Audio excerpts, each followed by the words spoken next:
Halo teman-teman sekalian, pada kesempatan kali ini saya akan membahas mengenai struktur dan komponen-komponen penting dalam sebuah sistem operasi. Kita tahu ada banyak sistem operasi. Ada Windows, Linux, Android, macOS, FreeBSD, OpenBSD, dan seterusnya. Setiap sistem operasi ini bisa berbeda-beda struktur di dalamnya. Nah, tapi ya, secara umum, komponen dari sistem operasi itu ada 3. Yang pertama adalah user interface, yang kedua adalah system call, yang ketiga itu adalah layanan-layanan yang diberikan oleh sistem operasi. Nah, user interface itu sendiri yang pertama bisa berupa tampilan grafis atau GUI, yang kedua bisa tampilan yang menggunakan touchscreen seperti yang ada di kebanyakan smartphone, dan bisa juga menggunakan command line saja, seperti yang ada di server-server gitu ya. Nah, untuk komponen kedua yaitu system call, ini nanti akan dijelaskan sedikit pada video ini. Nah, kemudian dari segi layanan ya, dalam sistem operasi ada layanan yang bertanggung jawab untuk mengatur eksekusi program, kemudian yang mengatur operasi input dan output seperti keyboard dan mouse ya, dari hardware, ada manajemen file, kemudian komunikasi untuk jaringan seperti WiFi dan seterusnya. Ada alokasi sumber daya, jadi yang mengatur CPU, RAM, dan seterusnya, sehingga nantinya hardware itu bisa dimanfaatkan dengan baik oleh aplikasi. Bagian selanjutnya, accounting ini mencatat apa saja yang terjadi dalam sebuah komputer. Kemudian ada bagian yang khusus, layanan khusus untuk mendeteksi error, dan terakhir ada bagian untuk proteksi dan keamanan. Misalnya untuk mencegah orang lain agar tidak sembarangan mengakses komputer, melindungi sistem operasi dari virus, dan aplikasi-aplikasi jahat lainnya. Nah, struktur yang ada di sini, ini bersifat umum ya. Implementasi dari komponen-komponen ini dan bagaimana mereka tersusun itu bisa beda-beda antar tiap sistem operasi.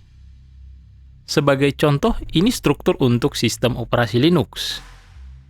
Nah, untuk macOS dan iOS itu beda lagi. Secara umum struktur sistem operasinya berada di sebelah kiri ini ya. Kemudian di dalam sistem operasinya itu sendiri ada yang disebut dengan kernel atau sistem inti dari sebuah sistem operasi. Struktur dari kernelnya itu seperti yang di sebelah kanan ya. Kalau untuk Android beda lagi ya. Yang menarik dari Android ini adalah dia menggunakan Linux kernel. Nanti akan kita bahas sedikit mengenai kernel ini pada video ini. Kemudian ada juga sistem operasi yang bernama Unix, strukturnya seperti ini. Unix itu sendiri bisa dibilang sebagai bapaknya beberapa sistem operasi modern yang ada saat ini, seperti Linux dan macOS. Jadi Linux, FreeBSD, OpenBSD, dan sebagainya itu disebut sebagai Unix-like operating system. Kenapa? Karena dari segi struktur, aplikasi, dan beberapa hal lainnya, itu mirip ya, sehingga orang yang sudah belajar Linux itu nantinya akan mudah untuk belajar FreeBSD misalnya. Ya, ada beberapa perbedaan sedikit sih, tapi tidak signifikan. Hal yang ingin saya sampaikan adalah struktur ini meskipun untuk Unix, tapi kurang lebih kita bisa terapkan untuk memahami struktur sistem operasi yang lain yang mirip dengan Unix seperti Linux, macOS, FreeBSD, ataupun lainnya. Oke, kita perhatikan paling bawah itu ada hardware ya. Ada terminal. By the way, maksud dari terminal ini adalah sebuah monitor yang memiliki keyboard yang terhubung kepada sebuah server. Nah, satu server ini bisa punya lebih dari satu terminal yang beroperasi bersamaan dan digunakan oleh beberapa orang sekaligus. Bagi yang pernah menggunakan Linux tentu pernah dengar istilah terminal emulator. Terminal emulator adalah sebuah aplikasi yang berfungsi seperti seolah-olah sebagai terminal sungguhan, sehingga kita tidak perlu lagi menggunakan terminal yang asli dalam bentuk fisik. Kemudian ada hardware lain, seperti ini ada disk controller, memory controller. Physical memory ini maksudnya RAM ya. Dan bisa dilihat pada diagram, di atasnya hardware ada yang disebut dengan kernel. Kernel ini adalah inti dari sebuah sistem operasi. Ya, boleh dibilang dia adalah otaknya sistem operasi. Kernel ini terhubung dengan hardware sehingga dia bisa berkomunikasi dan mengontrol hardware melalui sebuah interface atau antarmuka. Oke, selanjutnya bisa kita lihat bahwa komponen dari kernel itu sendiri ada banyak ya. Nah, ini tidak bisa saya jelaskan semua, beberapa saja yang penting yang saya jelaskan. Nah, selebihnya mungkin kalau tertarik bisa di googling sendiri. Pertama di sini adalah file system. Nah, file system menurut Wikipedia, dia menentukan bagaimana caranya file disimpan dan dibaca. Gambarannya seperti ini. Misalnya kita punya hard disk 500 GB, dibagi dalam 3 partisi. Partisi pertama itu 250 GB, itu drive C, dan partisi kedua dan ketiga itu masing-masing 125 GB. Nah, masing-masing partisi ini bisa punya file system sendiri-sendiri. Contohnya pada gambar ini, drive C itu sudah dibagi dalam ruang kecil-kecil ya, yang nantinya di dalam setiap ruangan ini bisa diisi file-file. Nah, gimana misalnya kalau ada satu file, itu ukurannya lebih besar dari satu ruangan yang disediakan. Bagaimana penyimpanannya? Maka file tersebut akan disimpan lebih dari satu ruangan, bisa 2, ya, 3, dan seterusnya, sesuai dengan kebutuhannya. Kalau kita di Windows, umumnya ada 3 file system yang sering digunakan. Untuk hard disk ada NTFS, flash disk atau memory card itu bisa menggunakan FAT32 atau exFAT. Kalau di Linux jauh lebih banyak lagi. Ada ext4, ada BTRFS, FFS, XFS, dan masih banyak lainnya. Setiap ruang kecil-kecil ini itu disebut dengan allocation unit ya. Pada media penyimpanan sebenarnya, allocation unit ini sangatlah kecil ya, dan itu bisa kita atur pada saat proses format. Tetapi tidak disarankan untuk melakukan itu, biarkan saja sistem operasi yang mengatur ukuran allocation unitnya. Sebagai contoh di sini saya punya sebuah flash disk.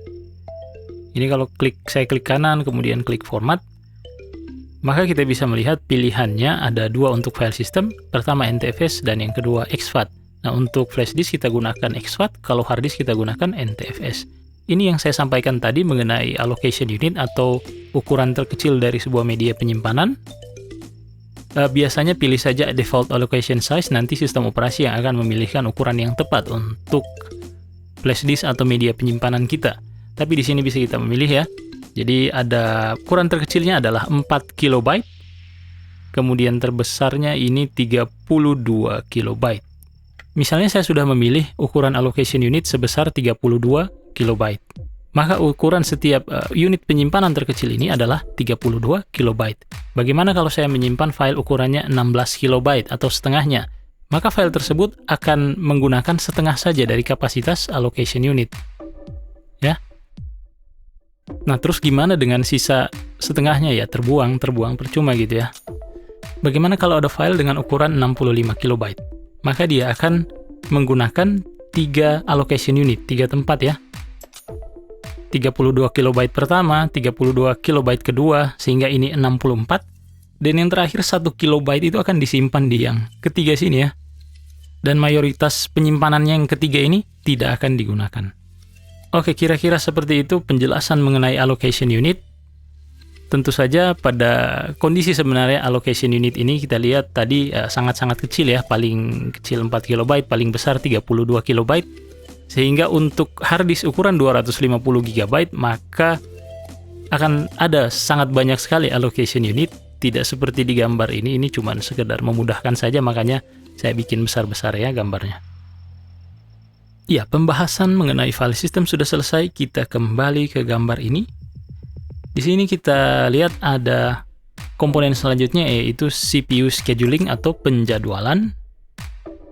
Perhatikan di laptop saya, pada Task Manager ada 215 proses yang sedang berjalan saat ini.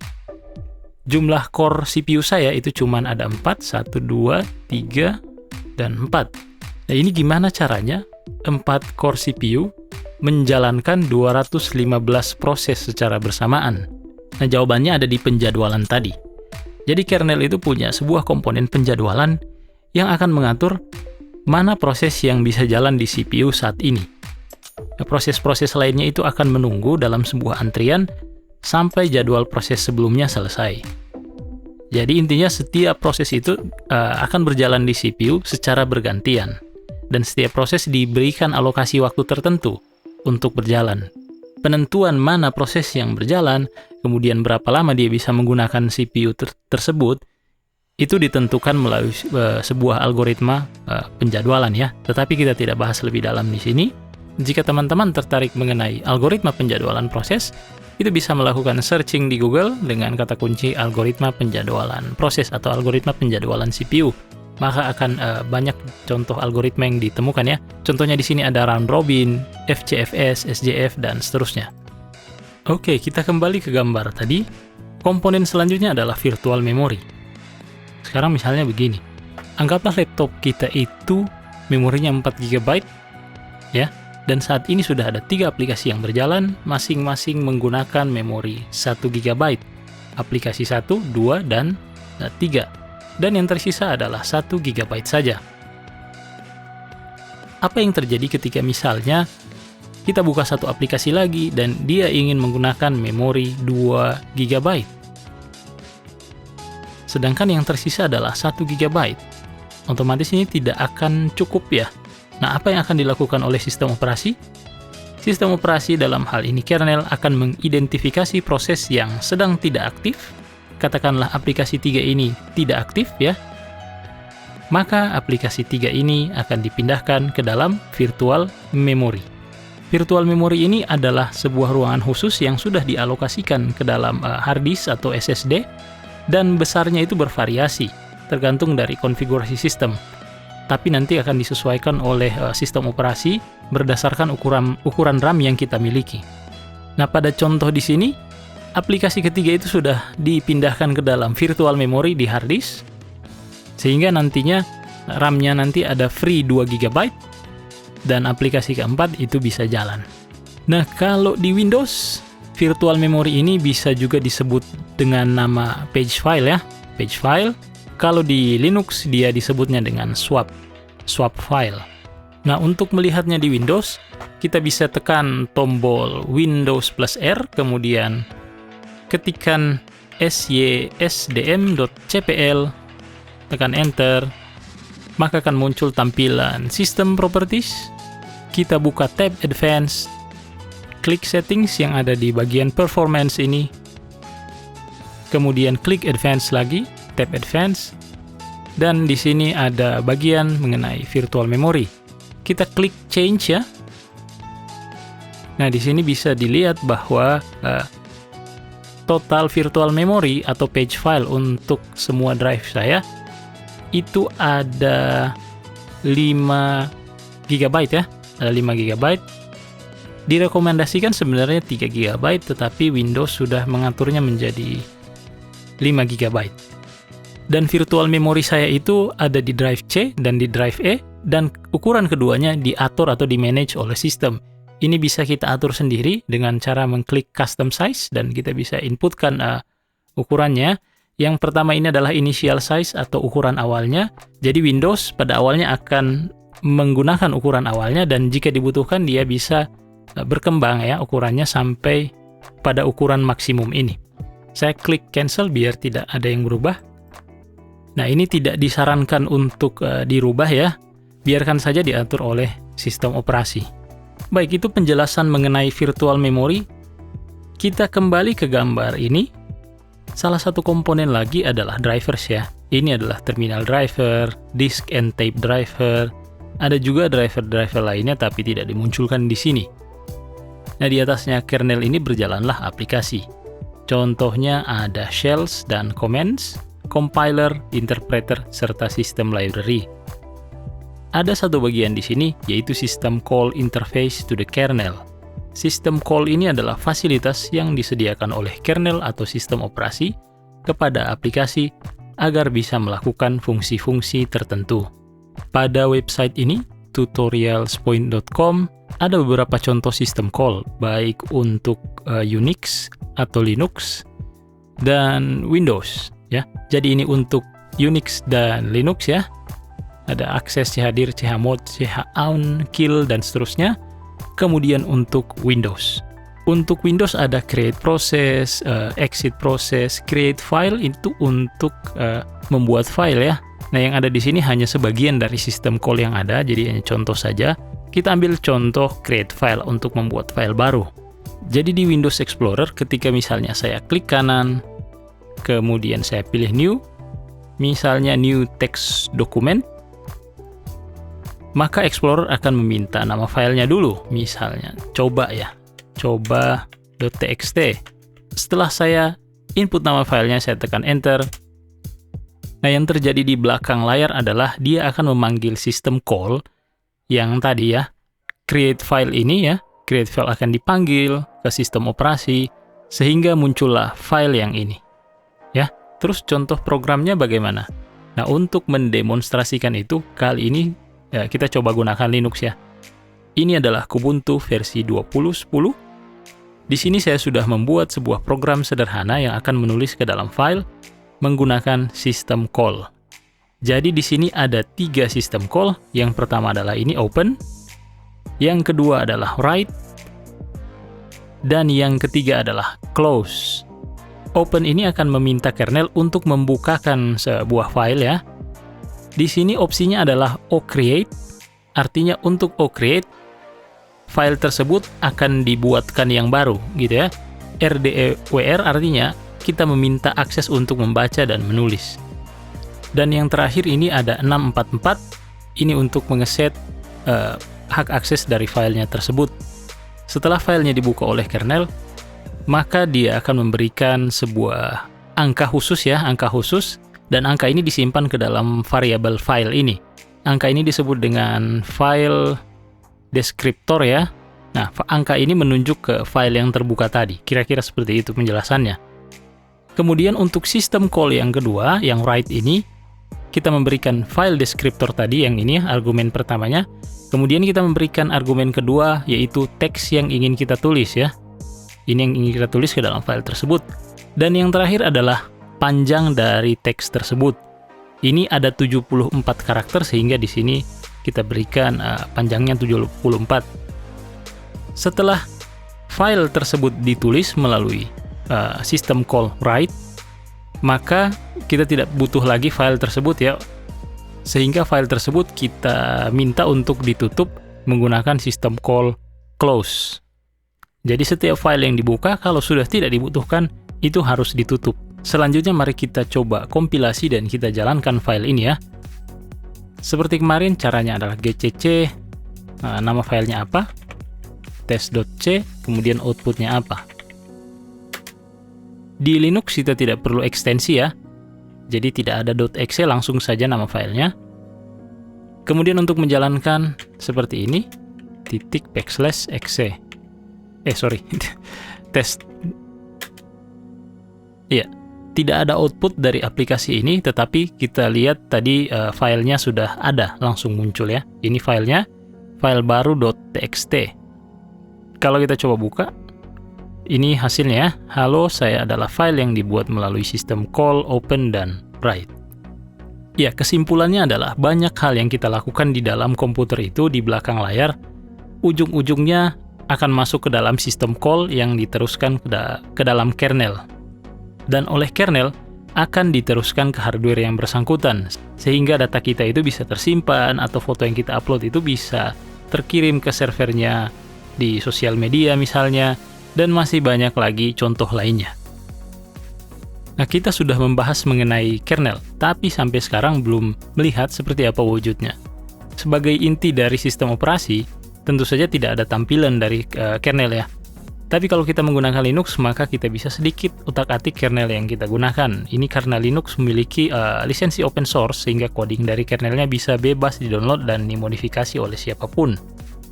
Lain halnya dengan Windows, kalau Windows kernelnya tidak bisa kita utak-atik. Nah, Linux kernel itu sendiri, filenya itu bisa kita lihat dalam folder boot ya. Ini, atau dari sini saja, cd change directory /boot ya. Filenya itu yang ini ya, yang VM Linux 58025 generic. Oh, ada juga kernel lainnya di sini, yang 58033 generic. Jadi ada 2 kernel di sini, ini karena sudah saya update, sehingga ada 2 kernel. Kita lihat ukurannya yang ini ya, ini ukurannya kecil ya, 13 MB. Jadi inti dari sistem operasi Linux itu ukurannya kecil saja, 13 MB. Itu kalau di Linux. Bagaimana kalau di Windows? Kernelnya ada di mana? Kalau di Windows, kernelnya ada di folder Windows, kemudian System 32. Kita scroll ke bawah, cari file mana dia? Ini ya, ntos kernel.exe. Kalau kita lihat propertiesnya, ukurannya kecil ya, 10 MB. Dan kalau kita cek detailsnya, di sini ada deskripsinya bahwa dia adalah NT kernel dan sistem. Ya, kita kembali ke Linux. Tadi saya sampaikan bahwa kernel itu bisa di-download ya, kernel Linux. Untuk mendownloadnya kita bisa buka website kernel.org. Ada beberapa versi di sini, ada 5.10, ada 5.9, ada versi long term 5.4 ya. Ini sebagai contoh saya ambil saja yang terakhir, versi 5.11 latest release, di-download ya. Kita coba ekstrak ya.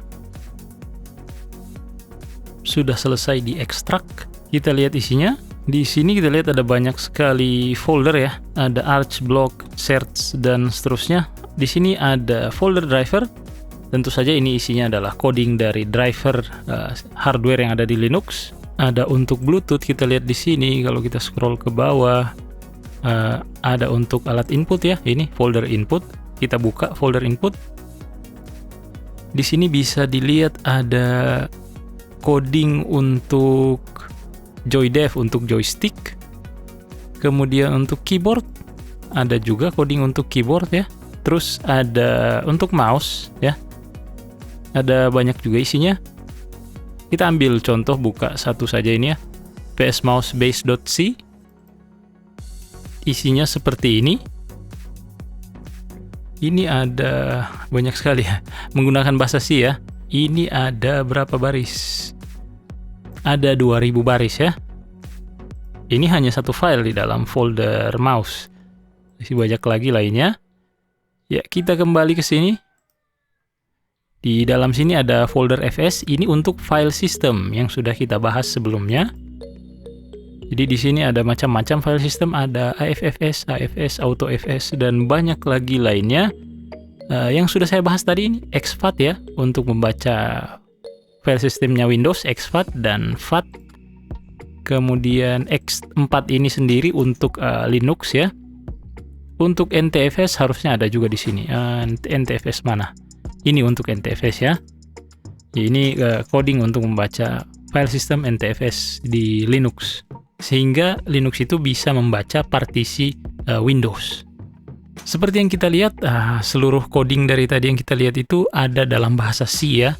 Jadi memang untuk Linux kernel mayoritas dalam bahasa C, dan setahu saya ada sedikit yang ditulis dengan bahasa assembly biar dia lebih cepat. Nah, seperti contoh-contoh sebelumnya, coding dalam bentuk file C ini harus dikompil dulu ya, agar bisa dijalankan oleh prosesor atau CPU.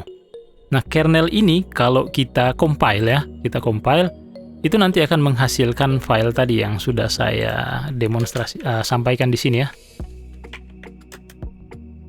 Yang di sini, VM-Linux ini. Proses kompilasinya tidak sesimpel seperti yang saya contohkan sebelumnya, karena harus dikonfigurasi dulu, di mana pada saat proses konfigurasi, kita mengatur settingan kernel sesuai dengan keinginan. Mungkin bisa saya berikan contoh proses konfigurasinya itu sendiri. Saya buka terminal yang baru agar lebih besar ya. Untuk konfigurasi kita jalankan perintah make menu config. Maka dia akan melakukan sedikit kompilasi. Nah, ini proses konfigurasi dari kernel tadi. Di sini kita bisa mengatur settingan kernel kita agar lebih optimal dan cocok dengan hardware kita. Karena kernel Linux itu pada defaultnya itu sudah disetting untuk bisa mencakup hampir semua hardware ya, untuk mencakup mayoritas hardware. Nah, konsekuensinya adalah ukuran kernelnya jadi besar dan agak sedikit lambat. Jadi kernel itu bisa kita optimalisasi dengan cara kita buang support atau dukungan terhadap hardware yang tidak kita punya. Contohnya seperti ini. Di prosesor type and features kita bisa mengatur, misalnya prosesor saya adalah Intel, otomatis saya tidak perlu yang AMD ini ya. AMD saya hapus, tidak perlu ya. Kemudian untuk prosesor family, untuk jenis prosesornya, defaultnya itu adalah dia meminta yang generik. Padahal kalau misalnya saya punya, misalnya Intel tadi ya, maka seharusnya saya pilih yang Core 2 ini dan newer Xeon ya. Nah, kalau misalnya teman-teman punya prosesor AMD ya pilih yang AMD. Dengan cara demikian, kernel kita akan sedikit lebih optimal ya, dibandingkan kalau menggunakan generik.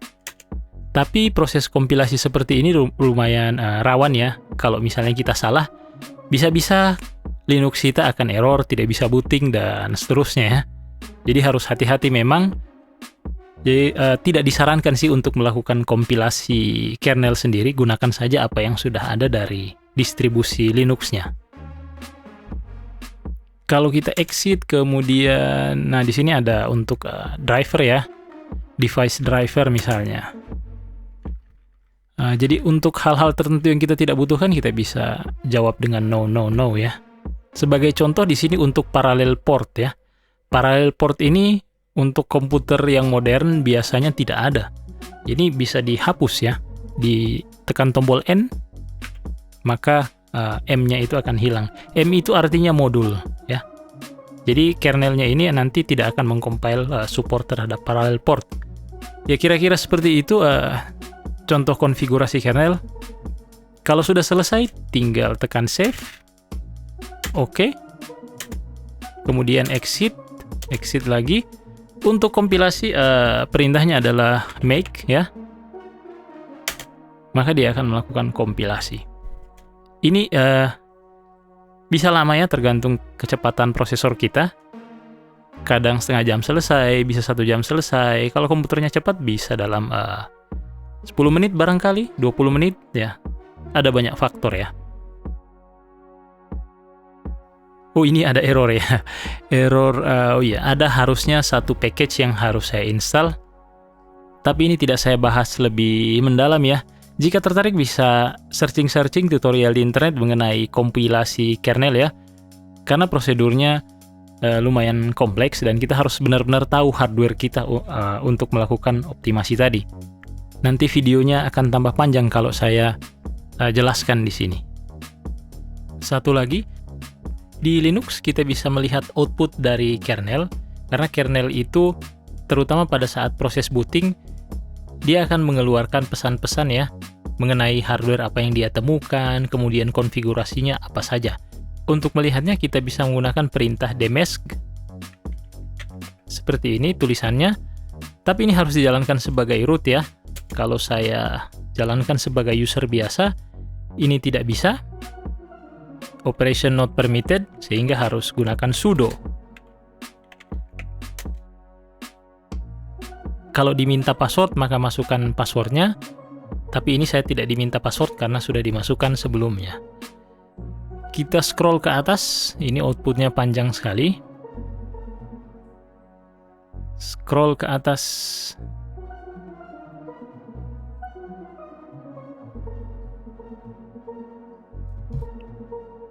Jadi output pertama adalah versinya apa ya, versinya apa, kemudian CPU yang didukung oleh kernel ini,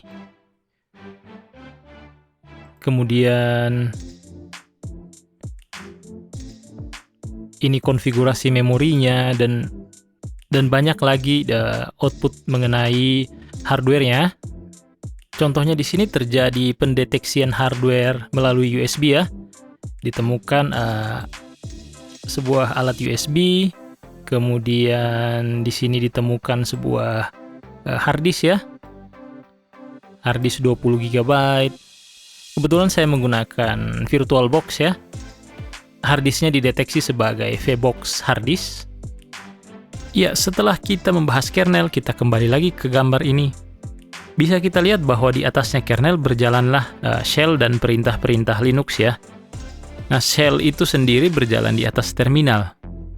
Ini terminalnya ya, terminal emulator. Tampilan user interface untuk yang GUI, yang diklik-klik ini, kok tidak ditampilkan di sini, di diagram ini? Ya, karena gambar atau diagram ini adalah diagram Unix tradisional, di mana dulu itu belum ada tampilan GUI. Tapi kurang lebih sama saja, GUI itu tetap berjalan di atas kernel. Nah, Linux zaman sekarang pun fleksibel ya. Ini Kubuntu yang saya install, bisa saya hapus tampilan grafisnya, sehingga nanti ketika booting, yang ada itu cuma tampilan terminal seperti yang di bawah ini. Bisa seperti itu. Tapi shell-nya itu, terminalnya ini tidak bisa dihapus. Tetap harus ada. Baik, saya kira cukup materinya sampai di sini ya. Semoga bermanfaat. Sampai jumpa pada video selanjutnya.